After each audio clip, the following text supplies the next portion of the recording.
Hello and welcome to today's webinar. Today's webinar we'll be learning all about ransomwares and especially WannaCry. If you're unable to hear my voice or if you're facing any difficulty in viewing my screen, please use the chat option to let us know so that we can work on it before the start of the webinar.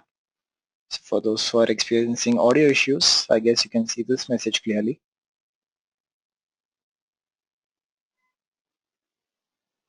I'm going to give you a 30-second delay so that we'll work on any issues if any of our attendees face them before the start of the webinar.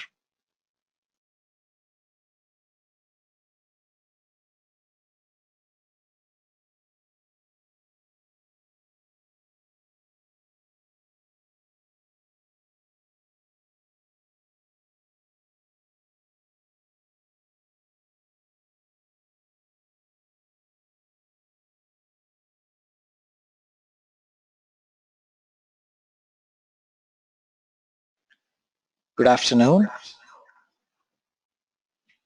I'm Pavish, an independent IT security researcher and a developer at ManageEngine. Today we'll be learning all about ransomwares and the ransomware in Prowl WannaCry. So I hope all of you are comfortable and able to view my screen properly. So if not, please use the chat option to let me know so that we can work on any issues that you're facing. So I kind of changed the topic to ransomware everywhere. So this is going to be a more informal session, a webinar in which we'll be discussing a lot about ransomware in general and how WannaCry works. So I'll also be telling you the usage of Log360 in detecting and preventing such attacks from happening in the future. So stay with me, and if you have any queries in between today's webinar, please use the chat option to let us know, or use the question answer option to ask us any questions. We'll be able to answer it online directly.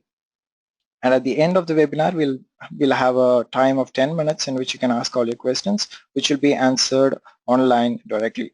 So if by any chance any of your questions go unanswered, you needn't worry, because we'll be sending you detailed email with the answers for the questions that you ask at the end of today's webinar. So if you require the recorded audio of today's webinar, you can always get it by writing to us in the email that I'm going to share at the end of today's webinar. So this is the agenda for today, in which we are going to learn all about ransomware and Wannacrypt. So we're going to know how WannaCry works. So Wannacrypt, WannaCry, it's just the same name of the ransomware that is attacking throughout it, which is causing a global attack in the past week. So we're going to learn some preventive measures in which you can learn how to prevent ransomware in general. So we're going to see the importance of auditing and how auditing can help detect any ransomware attack that is currently happening on your network. So most of you must be sysadmins, and you would have already known a lot about ransomware in general. Some of you might have experienced a ransomware attack on your network. Some of you have found a way to overcome such issues. So let us just go on to the basics right now, shall we? So ransomwares are just malwares, but kind of very worse. They block access to your system or data, typically mostly by encrypting. They're called crypto ransomwares. So they demand a ransom in order to unlock and decrypt the encrypted files. So that's where the name ransomware comes in. So basically, it just holds your data hostage for bitcoins. Yeah, well, you would have known about bitcoins as well. So I'll be discussing about all of it in today's webinar. So if you have any queries, if you do not understand any term, please use the question option that is available to ask any such question, so that I have a support team lead here who will be answering your questions directly. So these are some well-known ransomware. Well, you would have heard about CryptoLocker in 2013, which caused a lot of issues. It affected more than 250,000 systems, causing a $3 million extortion from the victims. Well, CryptoWall is yet another famous ransomware which is still in prowl today. It started in mid-2015, where it took over $18 million extortion from its victims. Tesla script is another major ransomware which dominated 2016, which caused over 58.4% of total ransomware attacks that occurred over 2016. So these are just a few well-known ransomwares. Another one is Server, which caused just 50,000 victims just in July 2016. It earned a whopping estimate of 195,000 US dollars. So these are just some very few well-known ransomware. There are a lot of ransomware ever since ransomwares were created in the beginning. So it dates back to 1980s when ransomware initially were introduced as form of programs that were distributed through floppy disks. So we'll not be looking into it. So let us move on to the more interesting section of today. So we're going to learn all about WannaCry. So this attack began on Friday, 12th May 2017, just last week, and it has attacked over more than 230,000 systems over 150 countries. The attack is said to be originated from Asia on 12th May at a time period of 7:30 in the morning, and which quickly spread across several systems. We'll be discussing the reasons on how it spread. So the reason why we are going to look into this in detail is because we're going to learn the behavioral analysis of ransomware, which will help you form rules and alerts in your SIEM solution, Log360, and any of your managed engine products in order to prevent such events from occurring on your network. So if you look into this, NHS, Telefonica, and Renault were some pretty major organizations which were affected by WannaCry. So needless to say, several hospital-based industries have been affected by ransomwares in the past few years. They are one of the major targets because they're ready to pay the ransom immediately. Uh, so, the reason why WannaCry spread to over so many systems is because of a vulnerability in Windows which was exploited in February. Windows was, Microsoft released a patch in early March, but still WannaCry seems to succeed, spreading over all the systems because of a variety of reasons. We'll be looking into each of that in detail in today's webinar. So this is how WannaCry proliferates. This is just a basic representation of how it happens. So basically, any malware or ransomware, they use phishing emails, websites, so just about any link to enter into one of the computers in your entire network. So that is how any software, any exe with malicious intent, we are talking about Windows, so enters into your network. So this is a vulnerability. There was a vulnerability in Windows which was named as MS17010. So we are going to look into that in detail. So the reason why WannaCry proliferate is because of companies running outdated version of Windows. So namely versions up till 8, they weren't properly patched and were susceptible to WannaCry's attack. So basically, just a link in a phishing email or just an email with a link of an executable. It may not be an executable. It could be just a Word document which contains macros to execute commands. And so just by clicking on that executable, downloading it and clicking it can, start the ransomware. In this case, WannaCry, and it starts encrypting your files and spreading to the other computers on your network and demanding ransoms. So what is MS-1700? So it is a vulnerability in Microsoft implementation of SMB protocol. So SMB is just a short form, of server message blocks. So this is a protocol used by Microsoft for all kind of shares on your Windows computers. So it is a very essential part of Microsoft's Windows ecosystem. So there was a vulnerability in this SMB protocol, which was exploited earlier, as I said, on February. So Microsoft was fast enough to react to it and release a security patch with a critical advisory 2 months ago on March. But still, WannaCry seemed to spread across everything. So here it's where it gets really interesting. So who do you think found and exploited this vulnerability? Turns out it could be the NSA. So it could come to a shock of most of you, but I guess you would have already researched a bit into this, so you would already know that how the vulnerability and the exploit came into existence. So before I move on to how NSA played a part in all this, and what are the other, apart from WannaCry, what other threats that you're going to face in the near future, I'm just going to show you an actual WannaCry affected computer. So I have a sandboxed environment with me in which there's a WannaCry. WannaCry has taken over one of my computers in the sandbox environment. So as you can see, this is the message that WannaCry shows in front. It just gives you a description of what happened to the computer and how you can recover files. And you can find that they accept Bitcoins. Yeah, Bitcoins is the payment mechanism that is used by almost all kind of softwares with malicious intent. So here is the Bitcoin address that they're demanding, and look at this, the payment will be increased, raised, and they've given a time left for me, a deadline of 2 days in which the payment will be doubled. And if not, if I fail to pay any of the payments, and this is the time that I have left where my files get deleted. If you can just see, have a look at my files here, just a folder that I have, you can find that all these files have been encrypted with a WNCRY extension. So all these files have been encrypted, which you cannot decrypt any of the files all by yourself without knowing the code for decryption. So this is how WannaCry usually shows up in a network of infected computers. So I'm just showing this to you. This is a computer that I have, as I said, on my sandbox environment.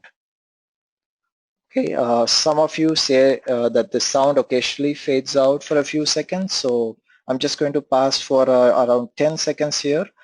Please make sure that you're all able to hear me properly. If not, immediately let me know using the chat option so that I'll be able to work on it soon. So also make sure that you do not face any issues on your network. So make sure you're able to hear me properly. Please use the hand raise option to let me know. So I'm going to, as I said, I'm going to pass for just 10 seconds to get this issue immediately fixed. Please bear with me just for 10 seconds.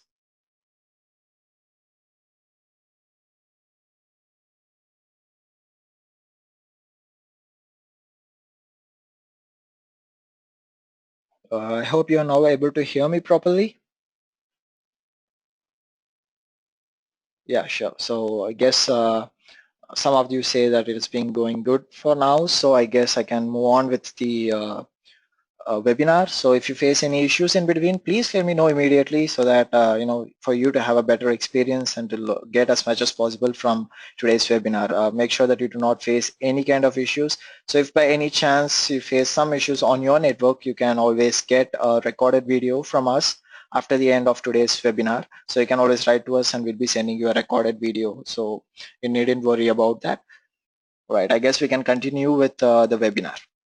So yeah, as I was saying, this is the WannaCry. This is WannaCry's default window. Just pops up and it just shows these messages and shows a Bitcoin address. Now you might wonder, they just gave the address. Of course, they gave the address. Bitcoin is a mechanism in which you cannot trace the sender or the receiver.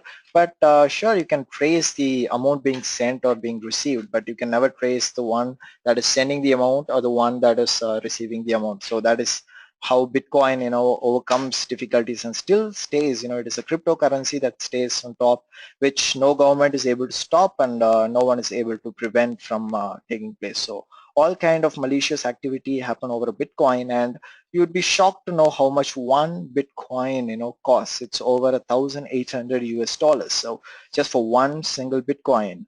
There are several vulnerabilities, which are found by hackers who sell them using bitcoins on the dark web. So we'll not be moving all across the topic. We'll just get into the topic and we'll discuss data regarding the topic.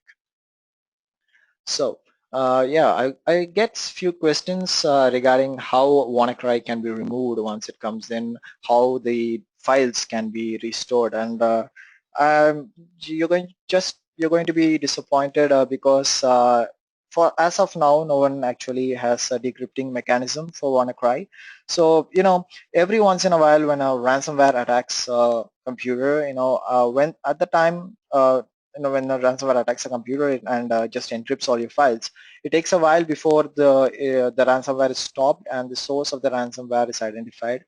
Once the code is identified, a decryption mechanism will be found and released eventually, but that's not the case. We can never rely on that. There has been several cases of ransomware which has just entered in and moved out of existence without any mechanism for decrypting the files. And even if you pay, this is the highlight of ransomware, even if you pay the bitcoins, you can never be ensured that they will be providing you with a decryption key and decrypting all your files on your network. So it is something that you can never be assured of. Some, as it is popularly said, some people just want to watch the world burn, as the joker says. So once it attacks, so you never have the guarantee of getting back your files. Your files could just be lost, and if it's a business critical server or a business critical operating system that you're running on and faces such a situation, you can find the impact that might leave on your business. So well, talking about WannaCry, I just gave all these details. So for what I'm going to show you next, you're going to see that there are several threats that are going to open up in the near future for which you should be really prepared. So let us move on to our slides. So as I was telling, it could be the NSA that was involved in this specific exploit. So you might ask me how? Well, let me show you. So it all began in the summer of 2016. So there were a group of hackers who identified themselves as the shadow brokers. They are not up to any good, but still they managed to leak a set of hacking tools from the Equation group. So the Equation group is suspected to be tied to the NSA, and their hacking tools were identified and hacked from them and released into the wild by the shadow brokers. So just like that, they dumped it to the public without specifying the corresponding operating system vendors or the applications regarding it. So they were not just tools which contain Windows leaks. Those tools contain several zero-day exploits which targeted several enterprise applications along with operating systems like Windows and Linux. So there are a list of such exploits that are available right now to the public, which was, as I said, leaked from the shadow brokers. So out of those exploits, there were two such exploits which were called Eternal Blue and Double Pulsar. So why these two are important? Because WannaCry is basically the combination of both. So Eternal Blue is the exploit for the SMB vulnerability which allowed remote code execution, which was a major vulnerability when compared to the rest. Eternal Blue and Double Pulsar are just a few of the released exploits among the group of exploits that were released by the shadow brokers. So they have specified it, mentioned it clearly that they have leaked only a subset of the tools from the Equation group. So there are several zero-day vulnerabilities yet to be known by everyone in the hands of several hacker groups already. So you might know, right now how vulnerable you are in your current environment. So WannaCry, as I said, combines both Eternal Blue and Double Pulsar with its own mechanisms for encryption, thereby forming a crypto ransomware. So using Eternal Blue's SMB vulnerability, WannaCry is able to spread to the nearby computers with a worm-like capability. So it is basically able to scan all the computers on your network and spread to them Eternal Blue by using Eternal Blue. So Double Pulsar is a backdoor which WannaCry uses establish a backdoor to the single point of control and thereby able to spread throughout your network. So here's where WannaCry stands apart from the rest. So all you have to do is in your entire network, if one single computer gets exploited and it opens up the possibility of every single computer being exploited without major user interaction. So most ransomwares and malwares basically depend upon user interactions to spread throughout the network, but not WannaCry. So it just requires one user interaction with the one executable file, which then installs into the computer as a service and start spreading throughout the network using the SMB vulnerability without any major user interaction. So if just any of your network users, of all the computers that you might have on your organization, if any one single network user accidentally opened such a critical file, which might cause the entire network to come crashing down. So yeah, I'm going to show you an actual screenshot of a mail we received on Thursday. So we received this mail on our support. You can find the email here. We received it on our support on the Thursday, 11th May, one day before the actual attack took place throughout the globe. So yes, you can see this was disguised as a job application with a document, a Word document. So basically no one would actually suspect it to be we would suspect it to be a spam, but no one would actually suspect the document to be a malware or a ransomware. In this case, this was nothing other than WannaCry. So this specific document file contained macro which downloaded the malware from certain domains and installed them as services. So as you can see that you will never save even with the Word document. You can never save with any of the Office documents or just in case any PDF documents as well. So any document, any source can be used as a medium for user interaction to possibly find a way to attack your computer and thereby your network. So as you can see, this is a mail that we received. So similarly, most of you would have received such mails as well over the last week. As I said, you can check your spam folders if you don't trust me. Most organizations would have received such a mail. This is how WannaCry spread in the initial stages. So once WannaCry entered your network, entered into a single computer in your network, it used the SMB vulnerability to spread across all the computers on your network. So we are just learning about WannaCry. So there are similarly several other, not ransomwares, but other worms which use the same eternal blue exploit to spread on your network, which you should be really careful of and make sure that you prevent all those things. So we're going to cover that as well at the end. There are a number of such worms already on the prowl, and you should look out for them. You should make sure that you audit all your computers on the network to ensure that nothing wrong happens. So this is the attack pattern of WannaCry. Since we are focusing on WannaCry today, so we're going to look into the attack pattern of WannaCry. So initially, once a WannaCry executable file is opened, so it installs itself as a service. Here the name is MS-SVC SVC 2.0, which has changed actually. So there are several variants of WannaCry, so we can never be sure of what is the name of that service could be. So it creates a process. This I'm talking about the initial WannaCry. So this is it can create several processes. One such process is task sch3.exe, which is shipped with WannaCry. So what this basically does is, while encrypting the files on your machine with a single thread, it creates another thread where it can scan the machines on your network and find machines that has an open SMB a folder for which it can easily spread. So initially, so this is how it starts. So WannaCry starts by querying a non-existent domain. So I guess I have a few questions there, and yes, some of you have asked the questions if WannaCry can attack if there's no connection with the remote desk, and yes, of course WannaCry can attack. All it requires is your machine to be on the network and some shares, which obviously every network will have. So since this is an exploit which has not been patched properly until March, if you have if your systems are updated, you can be free because there's no chance of WannaCry attacking your systems unless you're running on Windows XP, for which Microsoft released the patch. Even though the support ended, Microsoft was quick enough to release a patch for outdated software, especially Windows XP, because of the WannaCry sprout. So you can refer them online, and if by any chance you're not protected and if you're not updated it properly, make sure that you disable SMB protocol on your computers and immediately apply the patch just to be sure that you're not attacked by WannaCry. So here's what happens. Initially, it queries a non-existent domain, a lengthy domain which is non-existent. So the reason why it does is to check whether WannaCry is installed on a sandboxed environment. So it's a clever way actually.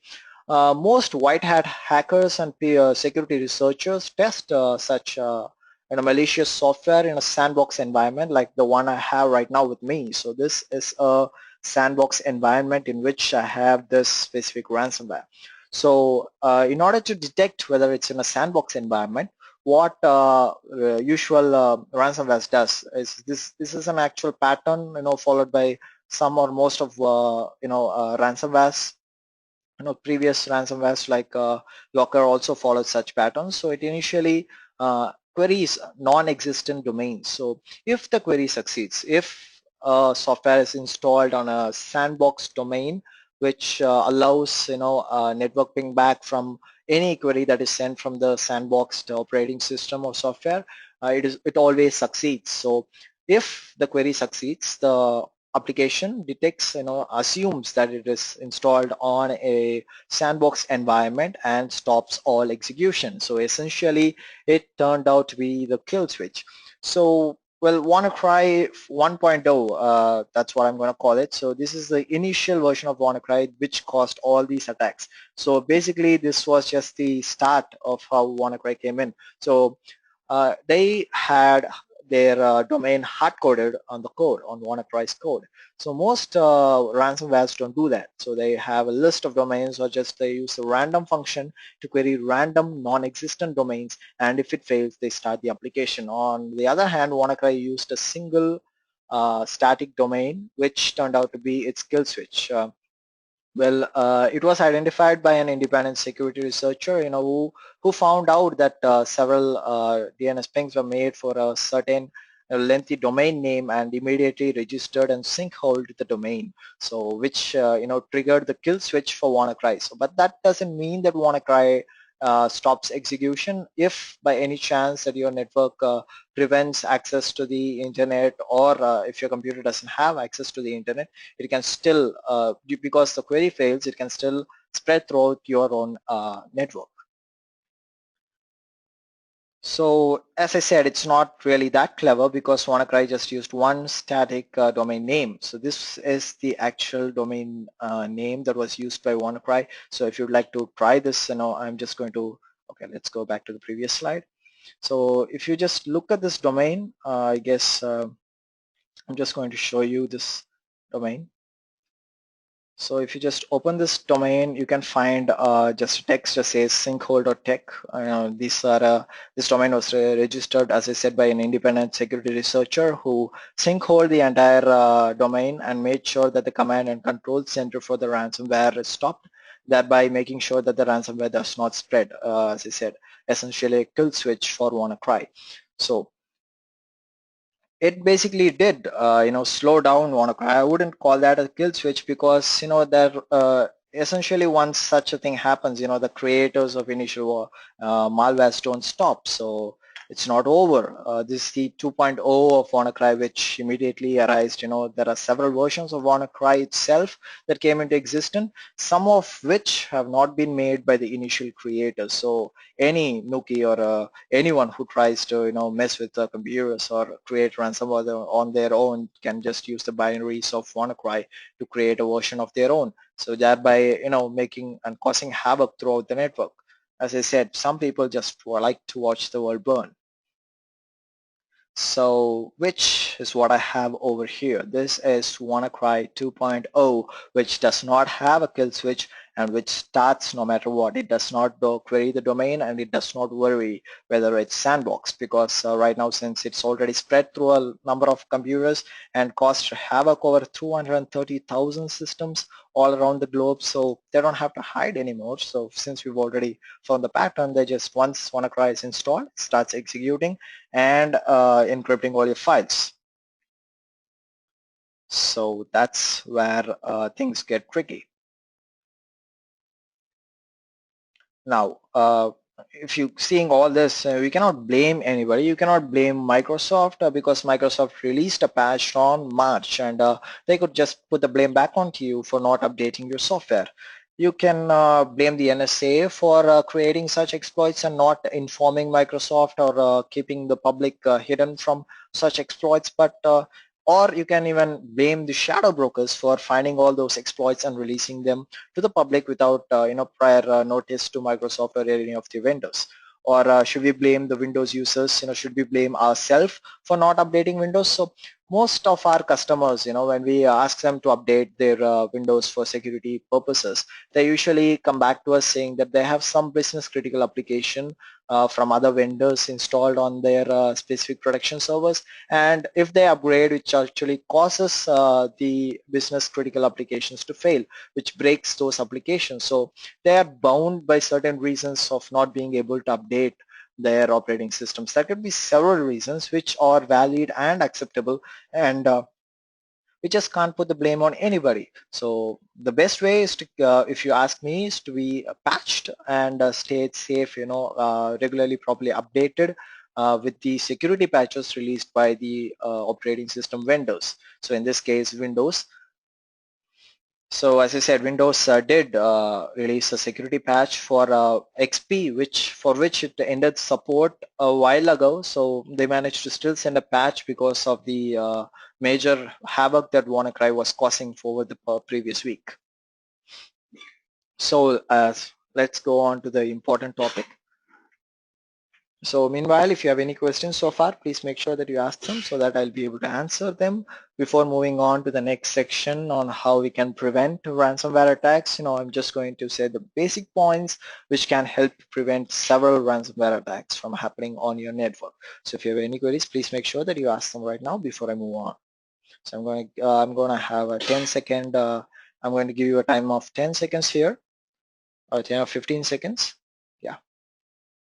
Okay, I have a few questions on whether ransomware can attack other operating systems.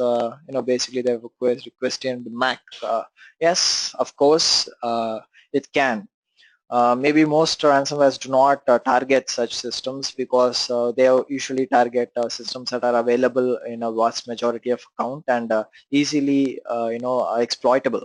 So since I think Apple keeps its way of isolating its code and making sure that an exploit doesn't go unanswered, you may not have had a major ransomware attack yet, but if you'd ask me, any software is susceptible to a vulnerability, and it is our duty to make sure that we stay out of it. We can never rely on the actual vendor. It should any sysadmin should have proper knowledge on the upcoming security trends, learning what is going around across the globe.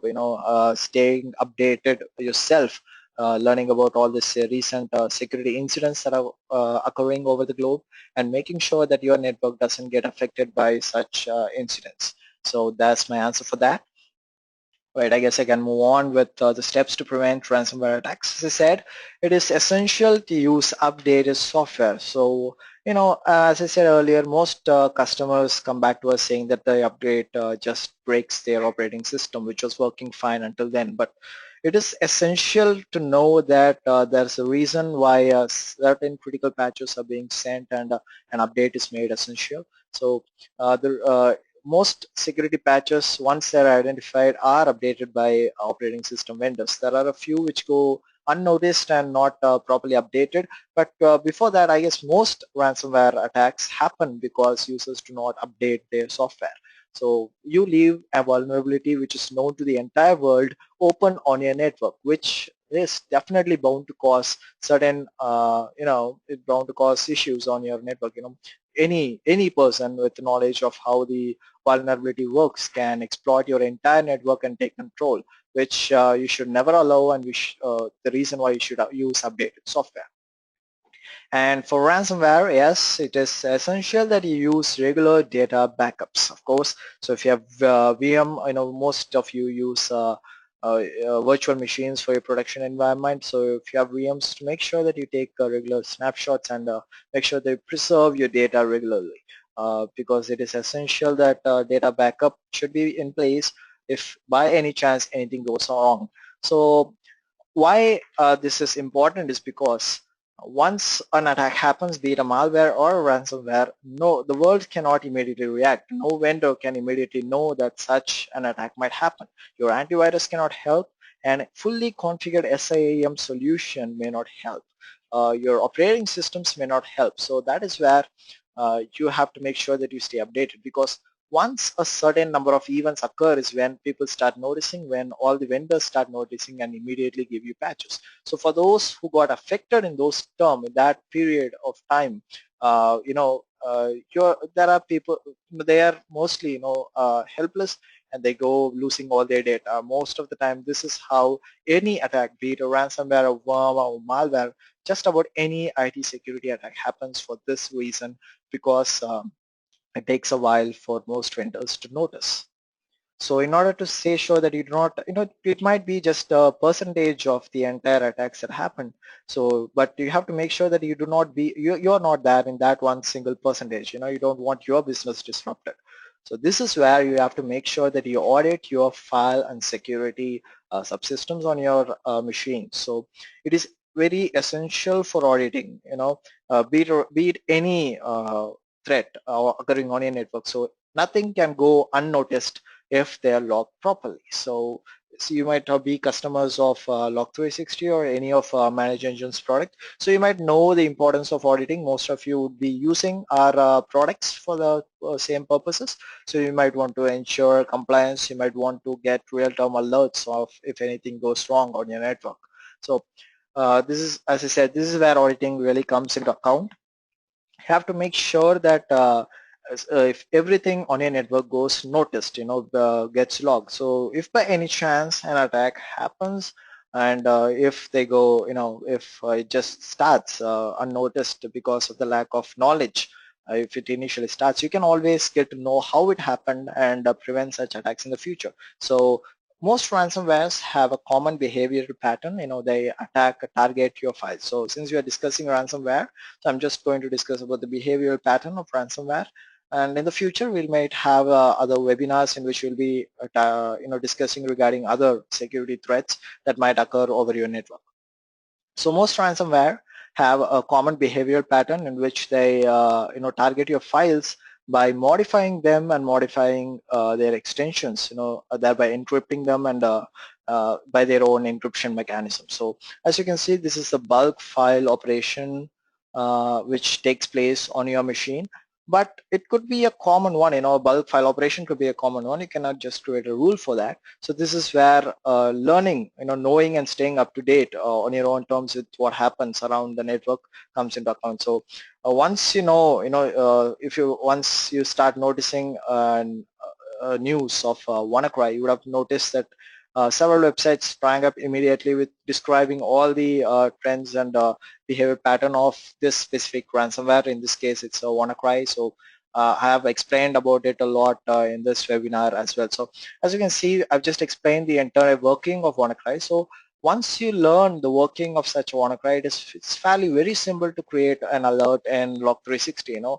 You might have already used the product, so you know how alerts work in Log360. So basically, you can just create an alert in which you can find if a certain process has begun or a certain service has been installed on your computer with that specified name, and yes, you get an alert, you get triggered, and as you know, Log360 gives the ability to monitor your files as well. So this is I'm going to talk about Log360 initially before moving on to some other products which are basically focusing on file systems from Managed Engine. So as you can see here, this is my sandbox environment in which one of my computers got attacked by WannaCry. So since it's my sandbox environment, I've made sure that this WannaCry does not spread to the other computers within my network. So which you may not be, which may not be your case. So on my computer, so this is where I have a WannaCry here. So it has modified all my files. I have few files that I had on this specific computer. It has modified them into another extension. It has encrypted them. And you can find that even log analyzer which is installed on another computer in the same sandboxed environment, immediately recorded these events happening around and specified the details on your dashboard console. So if you had configured an alert for such an event, which is fairly very simple, I'm going to show you the several ways in which an alert can be configured for WannaCry. So basically, as I said, WannaCry creates a service. So, oh God, so these are the modifications that have been done. It has done over 130 file changes on my specific computer, this computer. So I've received alerts for all these things. So, it takes the username of the user that is currently logged in which WannaCry installed itself as a service. So you can find these are the temporary files used by WannaCry, but it basically, it has created and deleted these files for encrypting my files which are present on the computer. So this is just a basic alert profile that I created in which I specified the service name. As you know, creating alert is fairly very simple. You can just go on to the add alert page This will be covered in most of our workshops, and you can find the documentation regarding this in our help document as well. So since most of you already know how this works, I'm just going to give a quick recap on how an alert can be configured. So as you know, alert profile name and the device, I can skip that part right now. So you can just create a custom alert here specifying the event ID. So in this case, file monitoring. So I can just specify the event ID for file monitoring and give an additional detail in which I can specify the name of the process. So it's fairly very simple. I have to just choose one field where I give the event ID and add another field for the alert criteria in which I choose process name and give the name of the process in which it is MS, I forgot it. So I've specified it in our slide initially, I guess. Oh, let's go back to it and make sure we see what it is. Yeah, so MS SEC SVC 2.0. So in this basically is the first version of WannaCry, which may or may not attack your network. So I'm just giving you an example how you can immediately create an alert profile when such an attack pattern occurs. So this is specific for WannaCry. I'm also going to show you how to create an alert profile for ransomware as a whole. But let's first cover WannaCry initially. So I can just specify the process name, and I can, create a script for running a program. So we have a few predefined script in Log 360 in Log Analyzer, which can start and stop services, which can shut down the computer, or which can take the computer away from the network. So basically you can write your own scripts and just specify the location of the script. You can pass the name, the host name, and the criticality of the alert, and just save the alert profile. That is all you have to do to monitor all the computers on your network for such an attack, and immediately take action if any such attacks happens on any of your computers. So SIEM solutions are not reactive solutions in general. They are actually proactive solutions, which helps us to perform forensic analysis of what happened on your network over time. So which Log 360 provides with the help of the search tab, in which you can find that this specific process has been executed, and it continuously is attacking the files on my computer. So you can find at what time what happened on your specific computer. So by setting an alert and the incident management possibility that is present with Log Analyzer, you can assign users when such alert is being triggered.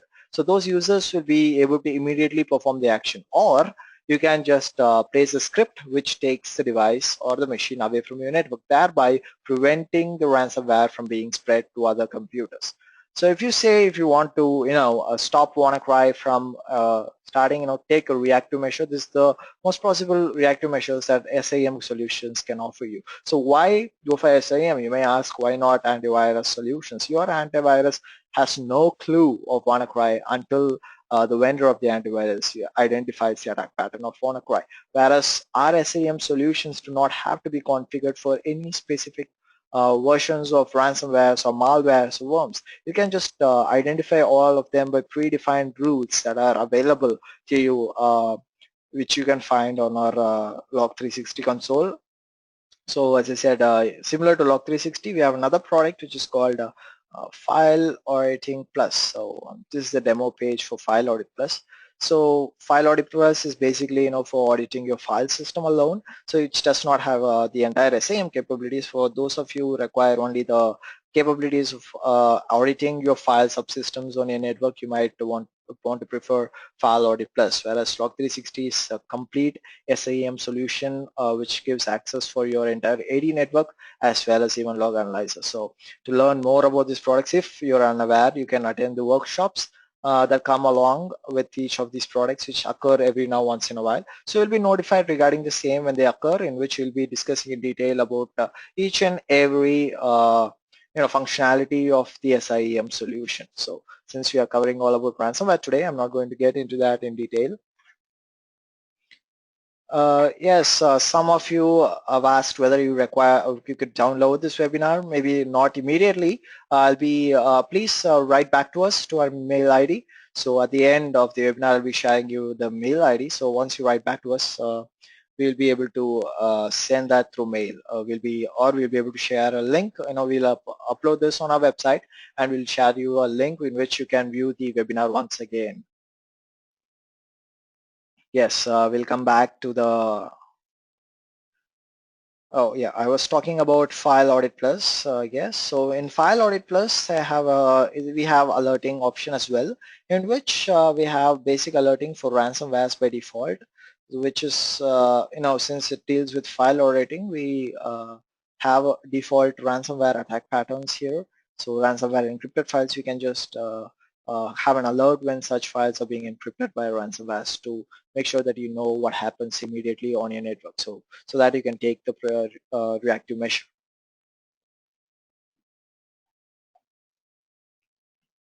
Yes. So right, let us move on to the next part.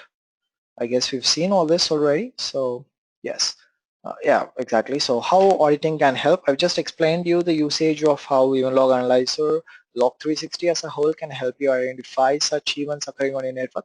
Not only ransomware, as I said, ransomware is just a small part of the entire threat that can happen over your network over time. So you can audit anything that is happening on your computers. You can audit all the installed services. You can audit all the created process, the registry keys. So if by any chance it goes unnoticed on a network, there is plenty of chances of that happening, because even major vendors, operating system vendors like Microsoft, have no clue of such vulnerabilities until it's exploited by security researchers or hackers for the worst.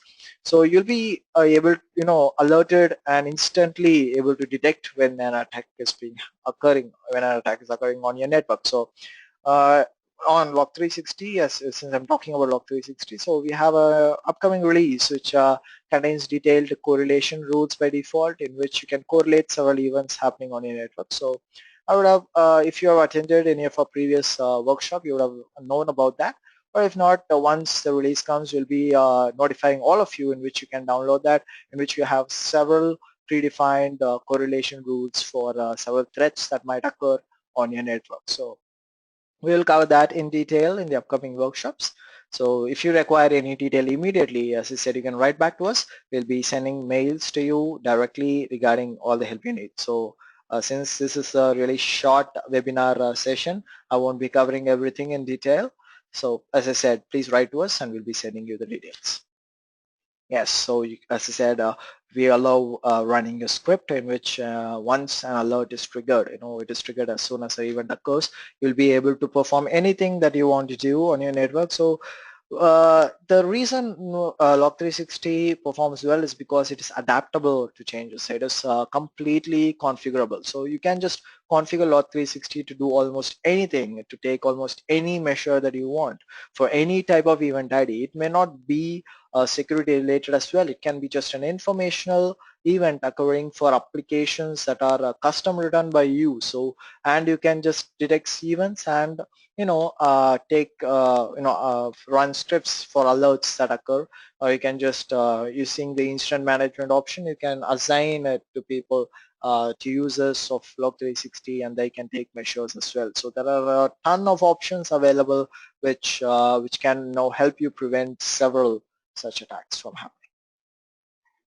So as I said, this is the file auditing. As I said, one such thing WannaCry does is it changes the file formats in bulk to the well-known to the WannaCry format. So we just saw that on my sandboxed environment, in which WannaCry modified those files. So once such an event occurs, you'll be able to identify, you can write a custom alert or correlation rule for that and identify that those files have been changed, and you can immediately take a measure.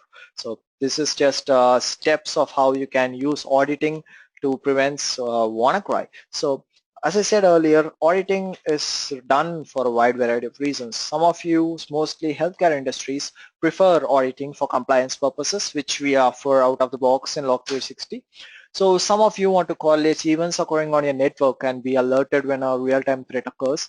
Some of you would require it for basic auditing purposes and report generation for what is happening on your network. So no matter what your need is, you have to make sure that you stay secure in today's in an environment where almost there are several threats that are occurring over and over again. So as I said, I just started today's workshop saying that WannaCry is just a combination of two exploits that were released by the shadow brokers. And the shadow brokers have several other zero-day vulnerabilities which is still unknown and yet to be released. And they're not up to good too. They have they are getting bitcoins and selling them to other organizations as well.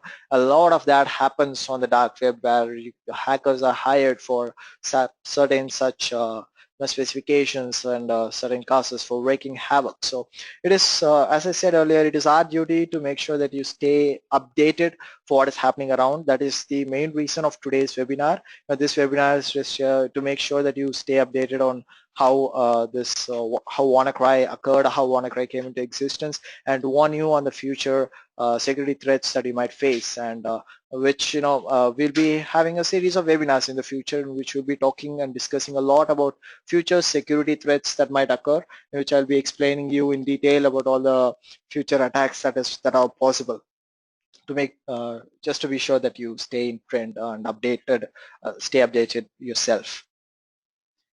So we're just witnessing the beginning of a series of global cyber attacks that are yet to come. So as I said, there are many more zero-day vulnerabilities that are just exposed in public, and we could be just witnessing the start of the major series of attacks. This is WannaCry is not something that you should fear. We already have the solution. You can just apply the patches. Patches are provided for all version of Windows. So until you apply the patches, make sure that you disable SMB, Server Message Block Protocol, on your devices. So we have a blog post written on our website which you can refer for all those specifications as well. So as I said, WannaCry is not something you should fear. In fact, you needn't fear of any of those exposed vulnerabilities. There are a list of exposed vulnerabilities, but you needn't fear any of them because they are now known and the measures are being taken. What you should fear is the ones that are unknown and yet to come. They can cause just about any havoc. Okay, I guess some of you still have issues with my audio. We've already come to the end of today's webinar, so I hope that most of you were able to hear me clearly and properly. So if some of you experienced certain issues, it might be due to your, it might be due to your network. So please drop in an email to our support, which we've shared with you all over the chat, so that we'll be able to, get you the video at the end. So we suggest you to be prepared with Log 360 for the worst is yet to come.